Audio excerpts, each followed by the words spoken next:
Sharon, can you hear me okay? Yes? Okay, good. Excellent. You could hear that? I just could tell. Perfect. You guys have your spider sense going. Yeah. Okay. Well, welcome to DojoX Meditation Sangha. Thank you for coming. I really appreciate it. Steve, good to see you again. Andrew, as always. So nice to sit with you. I know. Yes. I'm going to go over the form as always, and you can try out the form of Soto Zen. It's from my lineage of my mom and dad, and then going back to Suzuki Roshi. Yep, that's him right up there. And Soto Zen is a seated form of meditation with your eyes open. And in this form, you can't get it wrong. So no matter how you do it is perfect, but I like to show you the form and introduce you to it to see if you want to try it out or feel it out. And so going through the beginning is when you sit on the pillow, that you're actually sitting on the front third of the pillow, a little more on the front. And one leg is tucked in like that, and the other leg sits right in front of it. And that sets a triangle or a base for that. That's really good. Does that feel comfortable? Feels a little like like my cushion's gonna slip out. Yeah. It might, and then you just move a little bit. But that's the general form for that. If your legs fall asleep, get tired, achy, move. You don't need to fight through it or show anybody that you can stay this form. I'd rather you move. Here's a common one. You can do that. Amber's move does this. You can put both feet up if you need to. But the idea is that we don't want to be in pain. You can be in some discomfort, but pain is not what we're looking for. So you have the base of your seated form of that you have a strong foundation, kind of the three areas. And then the next is your posture of your back sitting up straight. And I like to use the example of Mount Mauna Kea, that we sit tall and strong, like you hold that posture.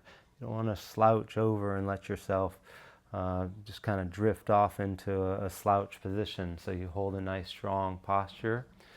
Next is your vision, is your chin is facing forward and your eyes are at a 45-degree angle. So it's looking down right at about 1.5 feet in front of you. And you want to keep a nice, broad, wide vision. If you need to close your eyes, feel free to close your eyes. But the invitation is that we walk through life with our eyes open. So if we practice with our eyes open, then that gives you the same feeling as when you're looking down at a 45-degree angle. When you look up and you're in relationship with people, you can be coming from that same place of being in your hara or in your body and connecting with somebody else. And this is the training ground for that. You want to keep a nice broad vision. I think, did I say that already? I might have said that, but say it again.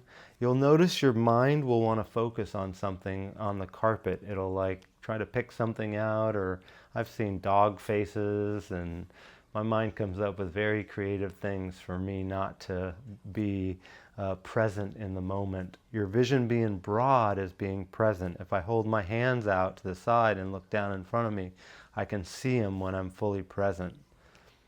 So just be aware of your vision. It'll come in and out. You may even have your eyes open and it may go black in front of you and you go into a thought and you never close your eyes. It's really fascinating to watch how the mind works with the vision. And then also the next one is the breath. That we want to take deep diaphragmatic breaths in through our nose and out through our nose. And the breath starts at the base or like 2 inches below your belly button. And so it's like pouring water into a vase from the bottom up. And so that kind of image of when you take a breath, you fill your belly up with air, so you let your belly come forward. It's not about sucking your belly in and breathing from the chest. You want to really breathe deep and diaphragmatically. the training in this is that you can't think of a thought and follow your breath at the same time. It's a great tool to say, oh yeah, I'm thinking, and to notice you're thinking. And then come back to your breath and breathe and let your vision come back to full broad view. A mudra is a hand position that we work with, that you have your left hand out and your right hand sits on top of it and your thumbs come together like that. And it goes about 2 inches below your belly button. That's very good. And the idea is you want to really be intentional. This form is if your mind will want to come up with all different kinds of forms of how your thumbs are going to touch. See if you can put your hands in this form like this. Check it out, Andrew. See if you can put like just touching just like that. Yeah. And have the intention that if I push, or if my mind will want to go, oh yeah, it's like this. And it's not like that. It's actually like this. It's not wrong to do it like that. I'm just saying that if there's an intentionality around a mudra, that it's like holding a piece of rice paper in between your fingers and barely touching them. And then down here, when you take a breath, it's like you're breathing into the base of your hands, like you're holding a baby. And so that softness that you're holding there, and you're touching your fingers like just really softly while you're breathing, and your gaze is wide. Any questions so far? You're all doing really good. I'm really impressed. When we start and end the meditation, I do ring this bell 3 times, and that signifies the opening and the closing of our sitting together. We do a 20-minute sitting, and then I do about a 10-minute talk, and then we do another 10-minute sitting to close the evening. The form for the opening and closing has what's called a gasho, or a bow, in it. And a bow or gasho is your hands are out in front of you like this, and we bow forward, and it's to say thank you for being here, thank you for this space, thank you for this time. You tilt at the hips. You can go, like my mom likes to go almost all the way down. I sometimes go about to here. You can go whatever feels right to you. And what we do is, or what I do is, I start. You'll be sitting like this, and I'll put my hand up like this, and then I pick up the striker and I ring the bell 3 times. Listen to the bell. Follow your breath. And then when you feel my hand come up and touch my hand and go into a gasho, you rise your hand into a gasho. And then it's not fast, it's very slow. You'll sense me moving slower than my mind wants me to move to ring the bell and stop or end the meditation. Once we're there, then we all bow together to start and all bow together to stop. If you forget and you don't bow, it's no big deal. Again, you can't get this wrong. Okay? So at the end, we do it, and at the beginning, we do it. Okay? And when I'm holding it, it's when my hands come up, it'll look just like this. You'll feel it, especially with the broad vision. You're going to sense, oh, look at that. I'll sit in this position for a second, and then I'll come up here. And I'll put my hands together, and I'll wait for a pause, and everybody will put their hands up, and then we'll bow together. And it's to say thank you for being here. All right? Again, if you do need to move your feet, feel free. If you need to adjust your body, feel free. Dexter's a great example. Sometimes he does lean over and adjust his back, because right in the middle of it. We were talking about it today in the sauna. It's like his body feels like it has to move, and I say that's fine, and sit with it and see where your mind's going with it. Do you have to move? Do you have to itch? Do you have to bend over?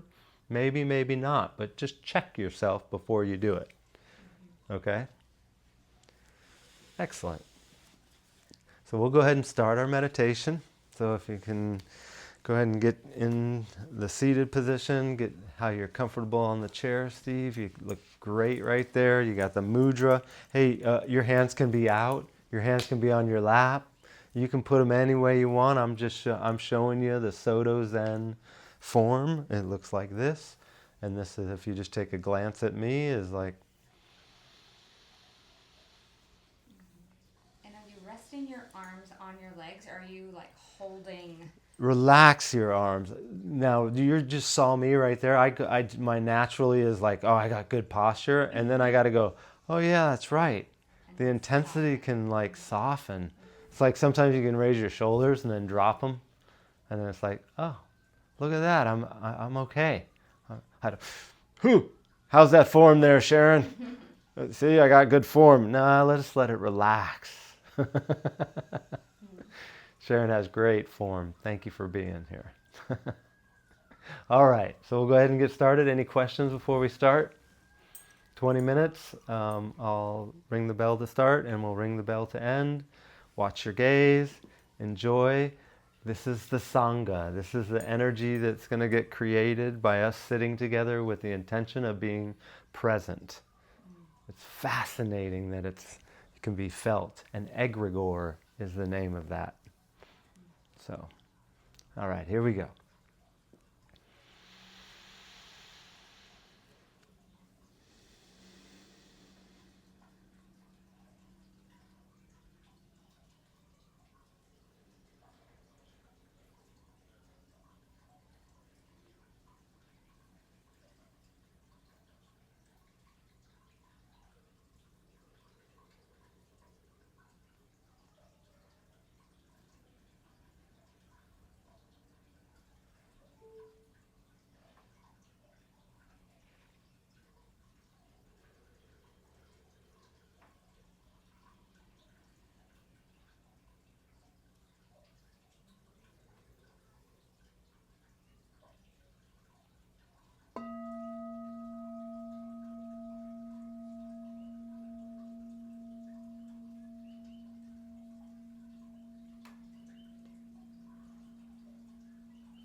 Adjust your body.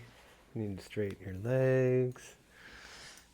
Move it out in front of you. Let the blood flow come back sometime. Hello, foot.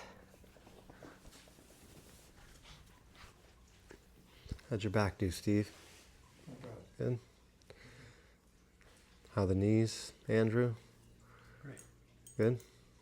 Better than ever. Okay. How'd your body do? Good. All right, good. Excellent. Good job taking care of your body, babe. I never let it get prickly. That's good.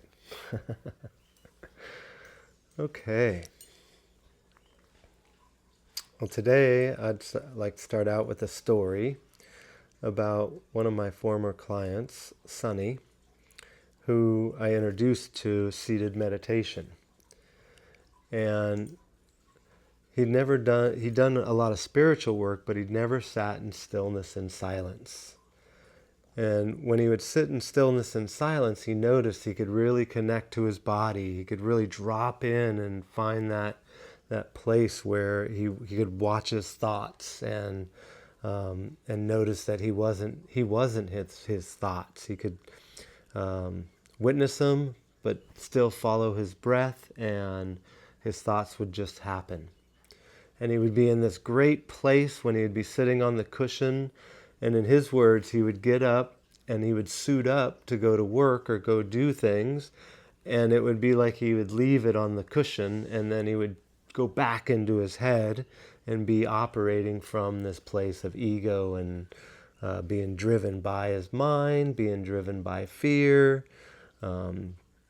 And so I offered to him, I said, have you ever thought about, and to use his words, is to suit up first and then sit on the pillow and then not take the suit off when you get up off the cushion and stay suited up the rest of the day, so that your whole day is your seated practice of meditation.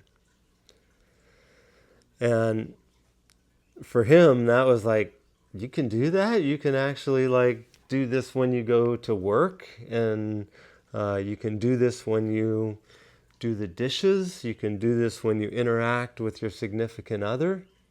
It's like that. This is why we do the practice, is not to be in a blissful space on a pillow and then go out and off the pillow and be back into our thinking and driven by our thinking. It's how do we show up and be in relationship with others, relationship with your own body, and your work and legacy work in my methodology of work legacy, your relationships, your spiritual, and your body.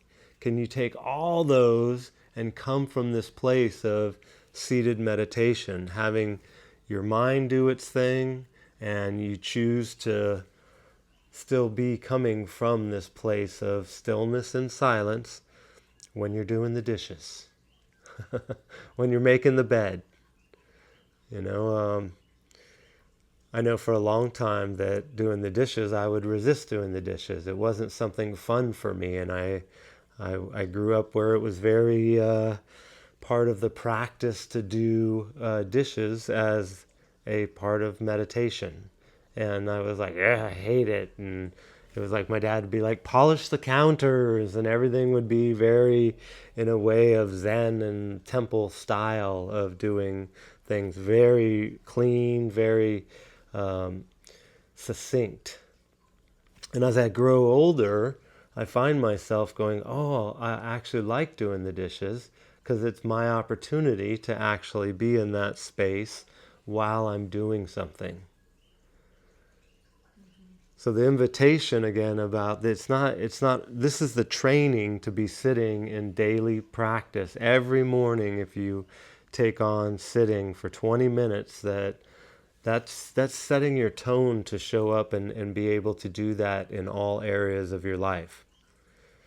And my encouragement is to do it in all areas of your life. And you'll watch yourself go in and out. I don't want to go to the gym.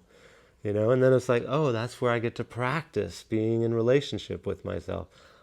I love that you brought up gardening or like going outside and sweating. It's like that time is really sacred for me now to go be in the garden. And I believe Samu is the Japanese name for working meditation. And you'd go out and do Samu, and we would do that a lot with my mom and dad. It would be go pick weeds and do it as a meditation, And as a young child, I was like, this sucks. And now I'm like, oh, I get to pick weeds, right? And you can find that joy of like that childlike wonderment of what it's like to be in movement and be in meditation and let your brain do its natural thing, let the thinking happen, and wow, I can be very present and be watching the bugs and paying attention to what's happening. Oh, look, I got bit by fire ants. Ouch. And it's not something that's going to wreck me, but I can recognize it and see it. So then being in relationship with people, that being when I go to the gym or when I go to in the sauna, that's a time for me that I can be playful and I can be very much present in practice. When I'm at the gym is like, who am I in relationship with? I choose not to wear headphones, and I talk to people all the time that wear headphones, and it's like, I want to be there and be present, and in relationship is more even important sometimes than I got to get my workout done. I'll take care of my body, but yet the relationships that I have in that gym, I take as like I take this Sangha. And I treat everybody in it like I treat the Sangha. And so for everybody here is take the practice out and have Sangha with everybody. And in your work, and as a carpenter or a craftsman, if you're doing hardware for the day and like that, oh look, I get to do that hardware for the day as my practice. What a treat to have myself be able to do that, right? So, Samu, working meditation, and this is our training ground to do that, and then take it out and then watch yourself, if you can. Like, for me, is like one thing, like when I come into a space, I love that you bowed when you came in. Coming into a dojo, it's a very customary to bow when you come into the dojo and bow when you leave the dojo. And so like doing the dishes, can you bow when you do the dishes? And just even a head nod is that acknowledgement, of that. And then when you finish and it's all perfect and you're like, yeah, the counters are polished, it's not a spot, I swept the floors, and then thank you so much. To going to the Rotary Club and then walking up the stairs and walking in there and like, all right, here I go. I'm in the dojo within relationship, and sometimes it doesn't feel like we get that connection in that. And how do we still show up and do that from that place of Samu or working meditation? All right. So I'm excited to see how you take your practice out into the world, and if this encouragement to really bring your practice to life as a daily life practice, and the trainings in the morning, sit every day, even if it's for a minute, take that minute, take 3 deep breaths and start your day. For me, it's like, oh, it's a highlight. I got 20 minutes in today. Woohoo! And sometimes I'll relish, oh, I got an hour. Oh, wow. I woke up maybe when I get up at 4 and I got a full hour before me and Amber get together, I'll sit and meditate. And that's like, what a way to start the day. And I relish in that. And then me and her get some time together in the morning, and I get to be in that space with her. And I'm a different person when I get to be in that space beforehand and then be in relationship with her. So imagine your partners feeling this when you're in the morning, when you've taken that time, even before I talk to her.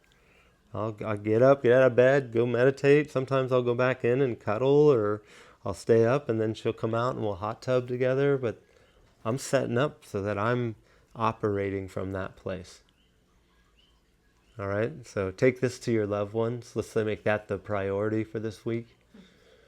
And connect, whether it's on the phone, you're traveling right now, and your son, right? And have that connection with him like that.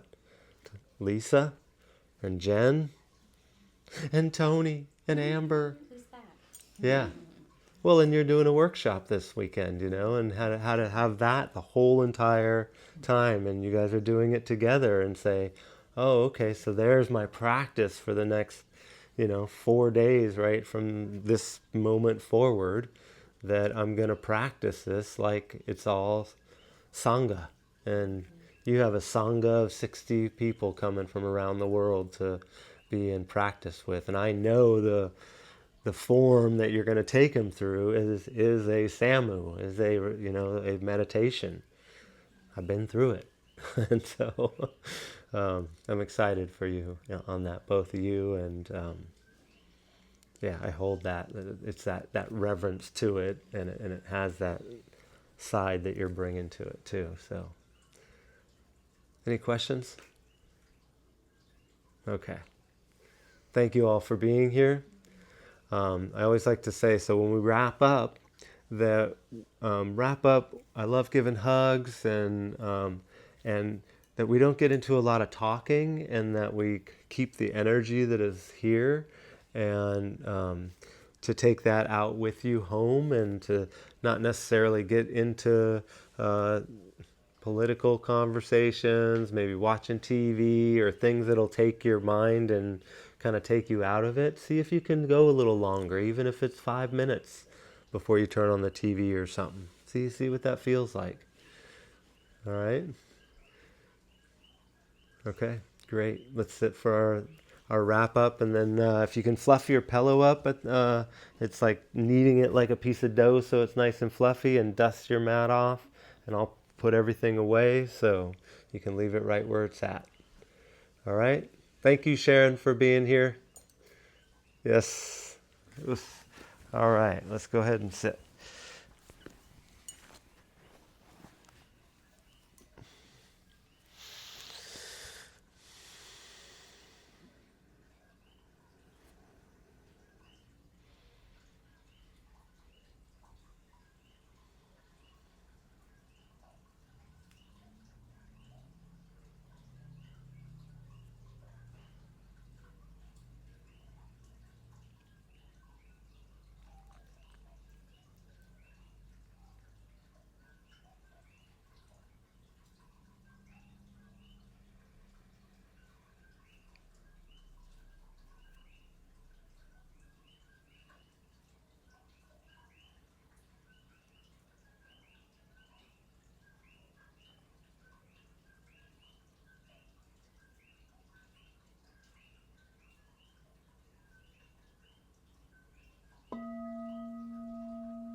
Thank you all for coming. I appreciate it. DojoX Sangha. DojoX Meditation Sangha. I do upload these sanghas to my YouTube channel, Tony Benici DojoX. So if you did want to sit in the morning for 20 minutes and you wanted some support in it, or you wanted to hear a Dharma talk, maybe from one that you didn't hear or were at, I'm going to be uploading them more regularly. I have like 3 of them up there now, so that they are accessible for you. And I could even see, breaking the 10-minute and a 20-minute meditation out, so you have those accessible to you as encouragement, and that they are available to you if you did want to utilize them for encouragement or to sit with the Sangha. It works, right, Sharon? I mean, I meditate, yep, and it comes through the TV. So, yeah, YouTube is fascinating, but I'm going to keep uploading them there, and it just shoots this direction. And yeah, I'd be happy to send you any links or anything if you ever want. I can feel her sitting next to me. Isn't that cool? Yeah. Did you hear that, Sharon? He can feel you sitting next to him. Yeah. Yeah. It's definitely. So thank you all for being here. And until next week, you can invite a friend, and see you online next week, Sharon. Have a great week. And Samu, working meditation. Enjoy. Bye-bye.